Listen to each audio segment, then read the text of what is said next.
In this video, we are taking a look at set 76178. This is the daily Bugle with 3,772 pieces and 25 minifigures, which, fun fact, is actually out of all the Lego sets Lego's ever made, this is second place for most amount of minifigures at 25. And I believe in first place is one of the Death Star sets.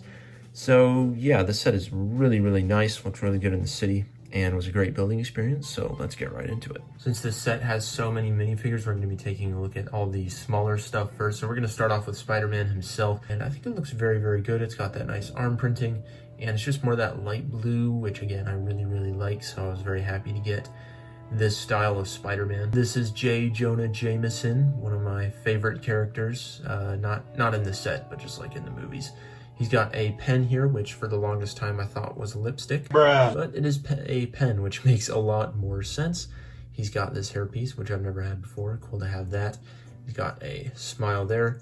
And this is the face, I believe, in reference to the first Tobey Maguire Spider-Man, where Peter Parker shot a web at his face to keep him from talking because he was yelling at him. This is Mysterio. I was happy to get this figure as well because the only other version of this I have is the Spider-Man Far From Home version, and I was happy to get a more comic style version of him once again. So I really like this fishbowl, and it's more of it's like a blue kind of glittery piece, and it looks good on him, and it's just a plain gray face under there, which you can't really even see from there. So this is Betty Brant, which I believe I remember from the Tobey Maguire Spider-Man movies. Nothing interesting going on here. Pretty just average normal figure. She's got the alternate face there. When I first saw this, I was thinking maybe it was the MCU version of MJ, but it is actually a lady named Amber Grant, which I don't recall seeing anywhere in any movies. Maybe I just don't remember, but pretty simple minifigure. She's got, instead, what is funny is that on a lot of these figures, they have the actual thing there, the little bag, but this one has it printed on, which is just kind of weird. I don't know why they wouldn't just give her the actual piece, but it still works, I guess. And she does have an alternate face there, which this face does look pretty good for MJ, so if I ever do need an MJ minifigure, I'll definitely use this. This is Aunt May, and this definitely does look like a good Aunt May. This doesn't really seem to be based off of Aunt May from any of the other movies, bringing a plate of cookies to Peter, I guess. And she does have an alternate face of being scared there. This is Gwen Stacy, which I would argue this might be based off of the Andrew Garfield Gwen Stacy, because this really looks like, that face just really looks like that Gwen Stacy, the Emma Stone face. Just looks very, very similar. Don't recognize the outfit from anywhere though, but it is a cool torso, and it is, you can use it for any of the two genders, which is cool. So I definitely do like that torso, like the figure, and she does have an alternate face there. And this is Ghost Spider, which is just Gwen Stacy in her Spider Girl suit, I guess, which this is a pretty cool figure. And it looks pretty good. I like the blue and pink up there. That area looks really, really cool. Very simple minifigure. Not a whole lot going on in the back, but I think the torso looks really, really nice. And this might be nice for maybe even some gore customs from Thor: Love and Thunder. Here is Peter Parker. He looks to be maybe delivering a pizza or something, I'm not sure, but he's got a smile there. He's got this bag piece, which I recommended they do for the Amber Grant minifigure, and on the back he is scared there. And this is Ron Barney. I do like this torso on here, and he's just got a pretty straight face there, a slight smile, and on the back he does not look too happy. And this is Robbie Robertson, the other guy that looks pretty similar, the same kind of hairpiece, kind of. Not sure who is the guy that I remember from the original Spider-Man movies. On the back there, he's got a more of a straight face, maybe slightly kind of sad, depressed looking face, but yeah, pretty simple minifigure. This is Ben Urich, and this is a cool torso. I like this suit. He's got a very happy smile on the front there. On the back, he definitely looks depressed there. This is Bernie the Cab Driver. I don't know if he's an actual character from one of the Spider-Man movies, or if this is just an extra character Lego put in this set. Does look good, nevertheless. Pretty average torso, smile face there, and nothing on the back. And he's got that hat, which I don't have very much of, so I was happy to get one of those. Next up is Miles Morales. This is the same Miles Morales minifigure from the Miles Morales mech, and I believe he's featured in other sets as well.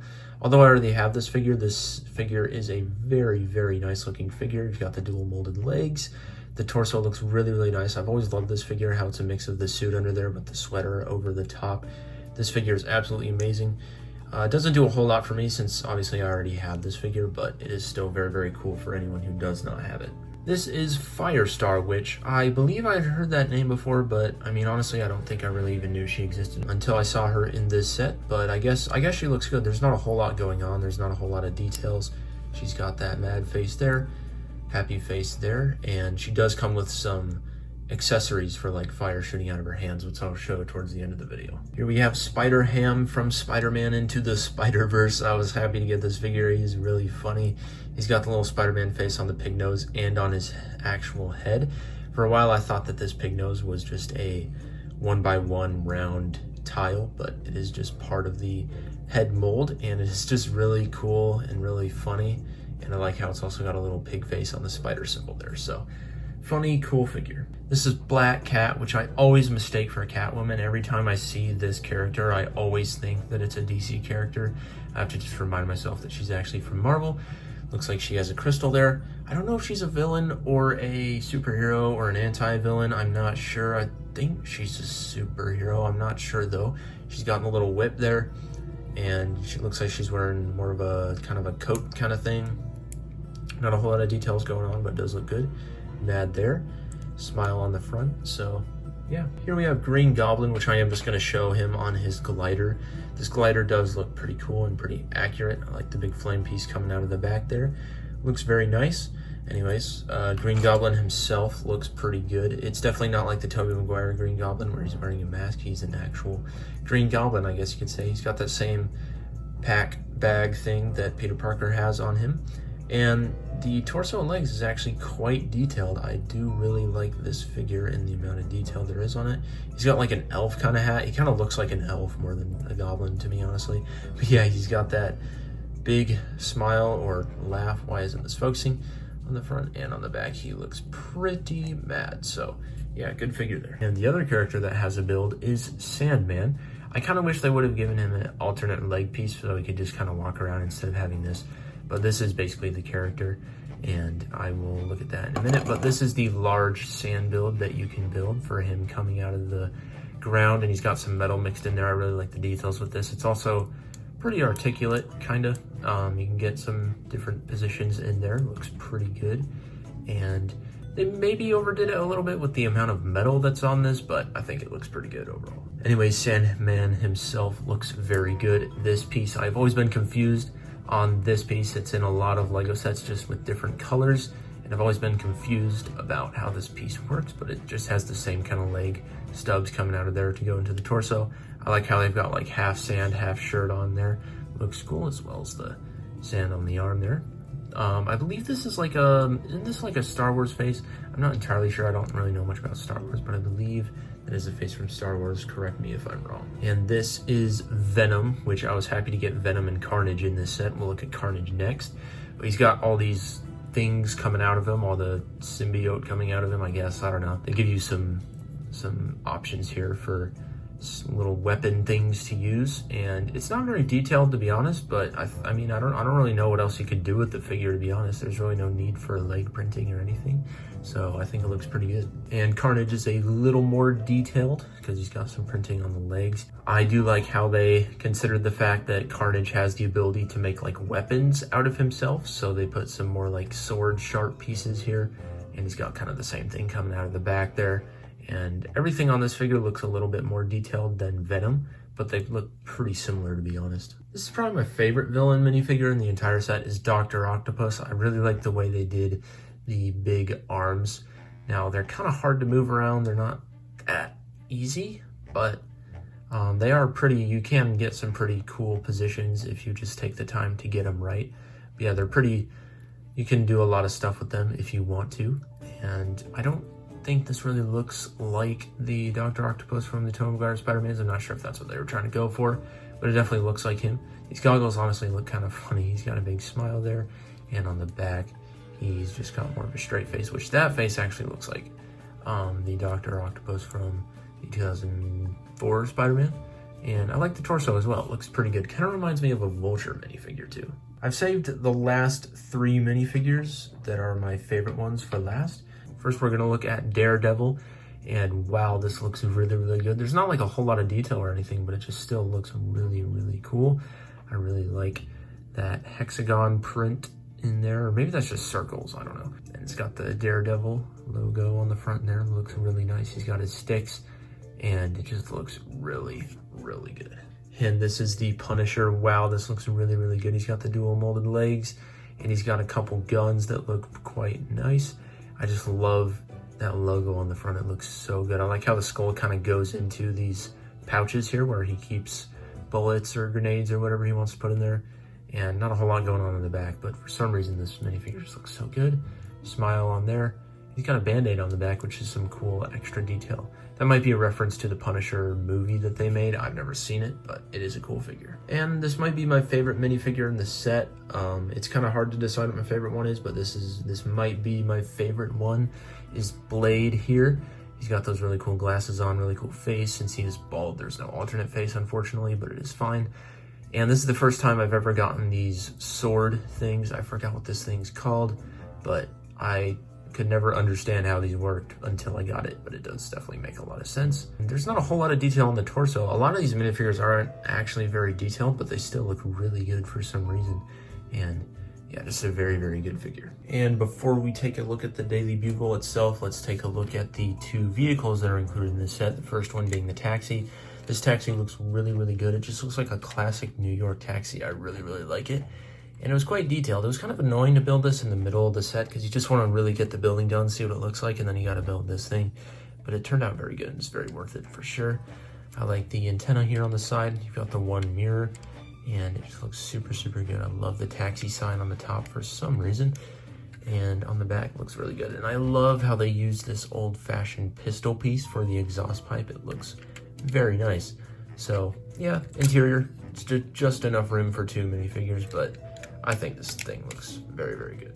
This is probably the one thing about the set that I don't care for, that doesn't need to be included, is this spider buggy thing, I guess. It's just, we get so many of these Spider-Man vehicles that we don't need, and this just really, it really doesn't match this set. You put this thing with the set and it just does not match, because you're trying to get kind of a realistic style Daily Bugle New York building, and then you've got this thing in the middle of all of it. It's just kind of weird and unnecessary. There's really not a whole lot to say about it, but yeah, Lego, kind of back off on the spider vehicles, please. All right, and now the time has come to look at the Daily Bugle itself, so we're gonna go ahead and start by taking a look at the outside of the first floor. I love this checkered design on the front before you walk in there. And one thing that I nearly forgot to mention was the fact that this door actually slides open, which just like that. And it's kind of hard to get to, but it does slide open, which is cool. You got some plants there. A fire hydrant. I've never seen the fire hydrant with those colors before, but it looks totally fine. You've got the Daily Bugle sign there. A newsstand here. Now there is a couple studs for this. One thing about this set is I do wish they would have included more studs for minifigures to walk on. There's hardly any areas for minifigures to be inside of the Daily Bugle, so that's one thing that I wish they would have done. Still is great though. The newsstand, inside of there we've got Kingpin inside there and some other things. And I really like the variety of newspapers that were included in this set. They've also got, even though you're in my city at least, you're never really going to see the details on the side and the back of the Daily Bugle, they still took plenty of time to do that. I like how just the random tiles throughout here gives it a lot of nice texture back there. Got a barrel there, some crates, and of course the holes here to connect up with another modular building to the side. And we've got a couple very well designed dumpsters in the back there. You've got a sign on the back here, exit, do not block, and you've got Eddie was here and the Green Goblin face. You've also got this, which is cool, which has Peter Parker's backpack in there from school. So I guess he comes to work and hides his backpack until he goes back home. And we've got a bird on there. Some random boxes back there, a little rat there because of course rats are common in New York. A little sewer lid thing, and of course the holes to connect up with another modular building on the side as well. Now there is this crack in the wall. This is not connected to anything. There's no studs or clamps or anything, but this is just a little effect if a villain were to break out from that side. And it looks really, really cool. I like that, but it doesn't come out super easily. It does, but it doesn't, if you know what I mean. So it's designed very, very well. Gonna try my best to get the best shots possible of the interior of this building. It will be hard though, the walls are extremely tall. And that is one of the things about this set, is it is very hard to access stuff. I actually already had this thing displayed in the city before I took it out to review. And it was very difficult getting the minifigures out of here. You have to really try and, it's really hard. You have to make sure you don't break stuff as you're trying to get stuff out. Anyways, we've got a TV on the wall which shows Morbius, which maybe was a Easter egg to the fact that we got a Morbius set this year. Panic as garlic supplies hit all-time low. I thought that was funny because it's just garlic. I'm gonna try and zoom in on these newspapers so you guys can see them. Focuses nicely. Spider-Man threat or menace. I like how they got that creepy face on Spider-Man. Lego Man walks on the moon. And new building for New York City #1 newspaper, which is the Daily Bugle itself.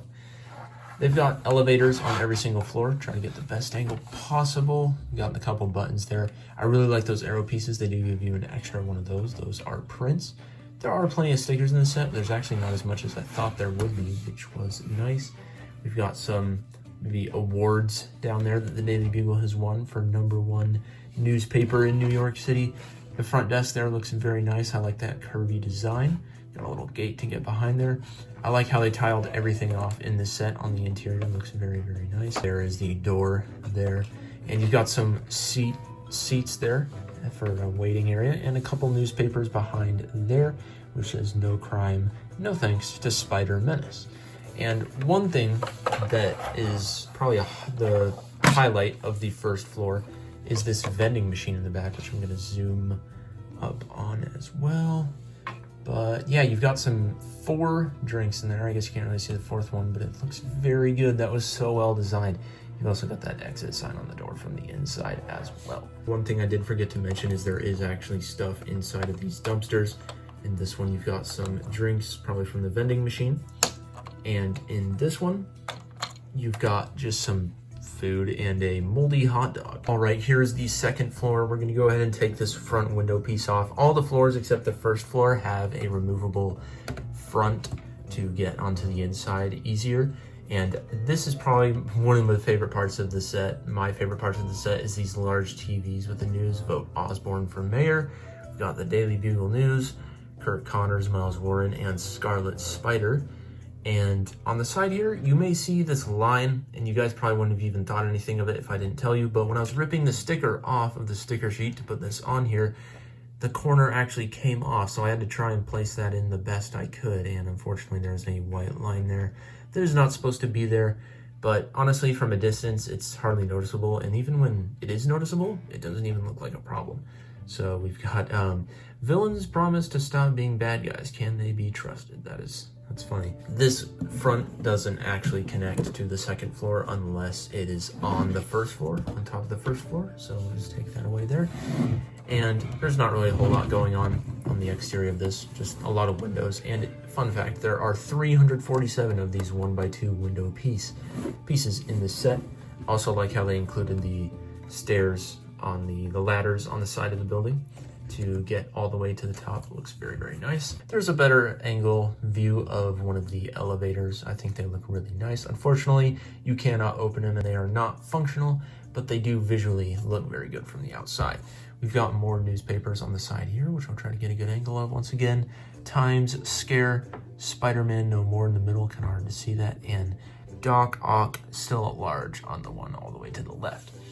Here we've got a little counter with some coffee maker, and some donuts. There's actually nothing inside of these drawers. And got a bucket there for some reason. A newspaper there that says Nelson Murdoch win big lawsuit. I don't remember who that is. And we've got this really cool center area, also water in the back, but this center area looks really, really good. It's just a big desk space where the people working there can get views of all the news that is going on. Who's Spider-Man? City power blackout, we need Electro. And on this side, it's kind of hard to see, but Spider-Man finally unmasked. And on the other side, we have Rhino escapes from zoo, which is funny because he's not actually a rhino, but yeah, that is funny. And just very, very nice looking. There's plenty of stuff. There's nothing interesting about the computers. It's just a pretty generic computer screen. It does look pretty accurate to an actual computer screen though, to be honest. Okay, now this is the third floor, and before we get into it, some people might be confused because the instructions in the set and on the front of the box actually shows you to make a build that shows Green Goblin crashing through this window with a bunch of explosion effects. I will show you what that looks like towards the end of the video if you are curious, but the designer did supply the pieces in this set in order to be able to just have a normal window with nothing going on. So that was nice, and I wanted to do that because I just wanted it to be a normal window, at least for now. So yeah, that is why that is like that. So this floor gets skinnier. The third and fourth floor take away about like 6 or 8 studs from the first and second floor, so they're a bit thinner, which I don't mind. And on the back here, we've just got an exit door that doesn't look very safe. I don't know why that's even there. You can just walk right out and die, I guess. I mean, I also like the way they design these lamps on the back. I believe they're on every floor, or just about every floor. Here we have got Peter Parker's office, I believe, and it's just got a picture of the, looks like the homecoming version of Spider-Man. A little thing on the wall there, telephone. Not a whole lot going in this room. I wish they would have done a little bit more with this room, but it doesn't look too bad. This looks good. All the elevators are identical. You've got a web here, which also is giving a hint that this is Peter Parker's office. You've got a spider on the wall, and just a, not entirely sure what this is. I thought maybe it was a grill, but definitely can't be that because, I mean, there's a window in there and stuff, and who has a grill in a hallway? So anyways, you got some newspapers back there. That one says The Conspirator, and hopefully I said that right, but there's nothing else on it.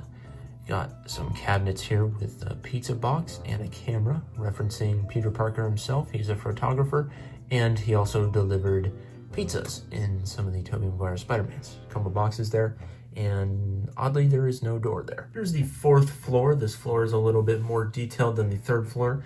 I at first thought they would put flags on these poles, but it's actually just the poles. There is nothing that is added onto that. It's just some white poles that stick out of there for no reason. And this piece on the side, I guess, kind of looks like an air vent or something, but this is actually where you attach that little spider buggy to, but I obviously did not do that. But if you take it off, kind of just leaves that, so I just thought I'd leave it on anyways because it kind of just looks like it could be part of the building.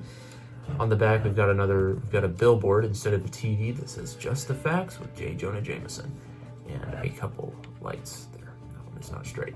And we've got another one of these air vents with a bird in an actual nest, which is nice. And inside of here, we've got this desk where I believe her name is Betty Brant would sit, and this desk looks very, very nice. We've got a message on there, 99 missed calls from Eddie Brock, which is crazy. We've got that TV that has the same thing as one of the TVs from the second floor TV screens. And this is J. Jonah Jameson's office. He's got a couple of trophies in the back, cup of coffee, and maybe a lava lamp in the back there, or just simply a valuable rock. Got a stack of newspapers here that says reward for photos of Spider-Man, and he's got a computer screen as well, which I'm not going to take the time to switch it around, but it does say that he sent a message to Peter Parker saying you're fired. And yeah, that is really all. There is nothing in those drawers, by the way. So that is the fourth floor. So before we get to the end of the video, this is the broken window build that I talked about that the direction books want you to make. It does look pretty cool, but it's nice that the designer included the correct pieces in order to make it back to a normal window. And here's the last thing to take a look at in this video, which is the roof of the Daily Bugle itself. We've got this massive sign, which is surprisingly super easy to read. It just says Daily Bugle in there, and we've got a bugle in the middle. And got a really nice looking water tower on the top here. Got a little spray paint of Green Goblin and Miles Morales, and a large pole which goes up a bit higher all the way to there, and some satellites and stuff like that. So that is the roof. So for $350 USD, is this worth it? I would say yeah. I mean, I say it could be maybe $320 to $330 maybe, and it'd still be fine. But I think $350 is a fair price for this. You've got 3,772 pieces, almost 4,000, and you've got 25 minifigures, which definitely adds a lot to the value of this set. This is probably the best Lego Marvel set ever made, or at least one of the best, for sure, in like top 3 at least. It is 32 inches tall, which is nearly 3 feet tall, which is pretty tall for a Lego build. Hope you guys enjoyed this video, and I will see you all in the next one.